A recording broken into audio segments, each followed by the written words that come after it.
Going into this guide, I need you to understand two things. One, if you think fire is the best mage spec right now, you're going to need to understand that you're wrong. Two, if you want to do real damage, just go to Manather's videos and scrub up on your frost rotation. And sorry, number three, the amount of people who think that we're doing AUG damage. If you can find me a single AUG that will do 1.4 million damage overall in a single target situation, not counting buffs, I will roll swap the front. Here's the talent tree we want to run for all heroic encounters. Mythic bosses with heavy adds like Ulgrax or Brood, maybe Queen Ansarek, you can get away with Living Bomb, or you can default back to the hybrid build that we have that provides decent AoE with Flame Strike along with some good single target compensation. But really outside of that, the passive cleave that we have with Ignite should be more than enough in most situations. For gear, we're wanting anything with haste until around 22,000 points give or take. Mastery is next with around 10,000. Verse should be just under 3,000 or whatever you're really comfortable with on living. For example, it'll differ in keys because verse helps you take less damage. Lastly, crit shouldn't be a worry or a focus. We already have plenty of crit because of critical mass. I recommend simming gems and ring enchants commonly until you're high enough eye level to where getting gear becomes much slower. Outside of that, the following are recommended. Avoidance on cloak, crystalline radiance on your chest, avoidance again on wrists, sunset spell thread for legs, defender's march on your feet, and authority of the depths for your weapon enchant will sim the highest. For crafted gear, a two-hander is the safest first craft with Ascension, and your second craft should be whatever is the highest eye level increase for more main stat, embellished with Writhing Armor Band. I ended up choosing to craft wrists, but belt or head is decent too because the best tier slots for us line up to be shoulders, chests, hands, and legs, so again, anything that doesn't conflict. Just as a note as well, I would not recommend crafting something for your back piece. The back that drops from Rationan is insane for us because it gives avoidance. I'm pretty sure it's biz for like every class, so try to hold out for that and see if you can get it. I'll quickly go over jewelry because they're easily the more influential pieces that you'll be wearing stat-wise. For your neck, Sareki Zealot's insignia from Sikrand is beyond bis for us. I think the only alternative that we have access to comparably is the emergency stop keychain from Stonevault. For rings, again I recommend going with Haste Mastery, but simming things will always turn out better. I'm using the Circle of Bone from Grim Batol, along with Stitch Flesh's Misplaced Signet from Necrotic Weight. Verse on a ring is not bad either. Don't be surprised when Droptimizer is recommending equipment from City of Threads or the Misplaced Signet like I'm using. The rings from Brood and Bloodbound are also just bis for us when they're used together, but again, sim it, double check it, just mess around and see what comes out higher on the damage for you. Okay, let's get our definitions right. IB is Fire Blast. It saves me from saying FB and you getting confused with Fireball. And Fire Blast used to be called Inferno Blast, so it's not out of nowhere. FB is Fireball. Pyro is Pyroblast. PF is Phoenix Flames. We're also going to be talking about precasting, spell queuing, using IB while casting other things, because for clarity, IB and Combust can both be used while casting other spells, and are both not on the normal GCD. Okay, pre-pull, we cast Mirrors, and depending on the haste percentage that we have, we precast Pyro at around 3 seconds before the boss pull. My Pyro cast is 2.7 seconds, not counting travel time, so I usually go with 3. This Pyro will have a Phoenix Flame queued right after. While both are in the air, we want to cast Fireball. Because of Call of the Sun King, the Phoenix Flame will crit, but the Pyro might not. So your reaction while casting Fireball will change depending on what happens next. First I'll go over if Pyro does not crit, and then if Pyro crits. So we Mirrors, precast Pyro, PF behind it, now would be the best time to Time Warp, cast FB, during the FB cast you want to Combust, and then IB. Now you should be sitting on a hot streak because of the PF crit in the opener and the IB during your FB cast. Now as soon as your Fireball cast is complete, you want to queue an instant Pyro Blast with that hot streak. Your FB and your Pyro will hit the boss together and both crit because you're in Combust, so you cast another Pyro and IB right after for the next hot streak. Pyro IB, Pyro IB, Pyro IB until you're out of IB charges, then you swap to PF Pyro. Anytime you get an IB charge refunded, you go back to IB Pyro. This continues until Combust is done. You will very rarely run out of IBs and PFs during Combust, but if you ever do, you want to Scorch during Combust to get the instant Pyro off. For the opener, if your Pyro crits on a precast, it will look very similar. I'll just go back a bit. Mirrors, precast Pyro, PF behind it, Lust, FB, and during FB, if Pyro crits, you will be sitting on a hot streak, so you will not need to IB. So right before FB is complete, you enter Combust and queue the Pyro. They both hit and crit, Pyro again, and then IB Pyro, IB Pyro, IB Pyro, and PF when you're out of IBs, and then back to IB when any charges have been refunded.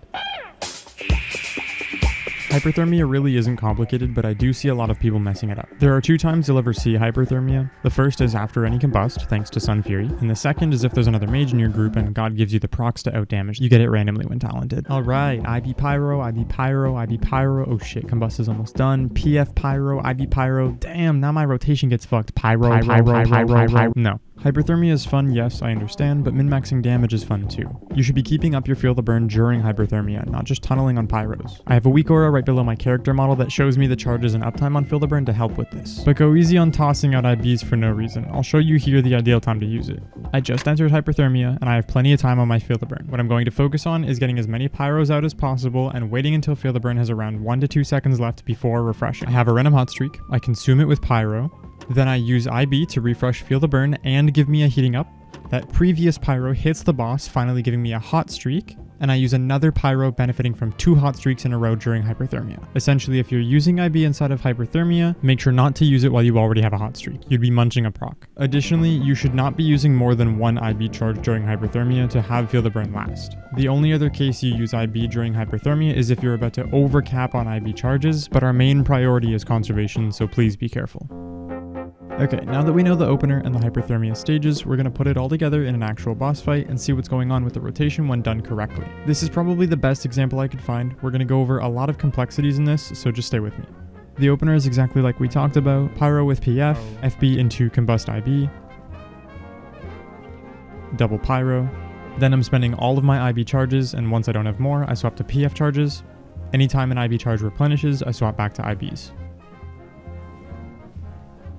Combust is over, I'm entering my Hyperthermia, just spamming pyros, and when my Feel the Burn is low, I make sure to IB on a heating up to confirm a hot streak pyro. I play it pretty safe on these, and because of that, I have to commit 2 IBs before Hyperthermia finished. I got lucky with another Hyperthermia proc right after the other one was finished, so I went back to the same pyro spam with IB to refresh the Feel the Burn last second. As soon as Hyperthermia was done, I noticed my combust back up, so I set up for another combust entry, this time using FB PF into FB combust IB. It's the same as the original opener, just using FB instead of a hardcast pyro. It's back to normal here, I use all my IBs, then PFs, then back to IBs when I have them.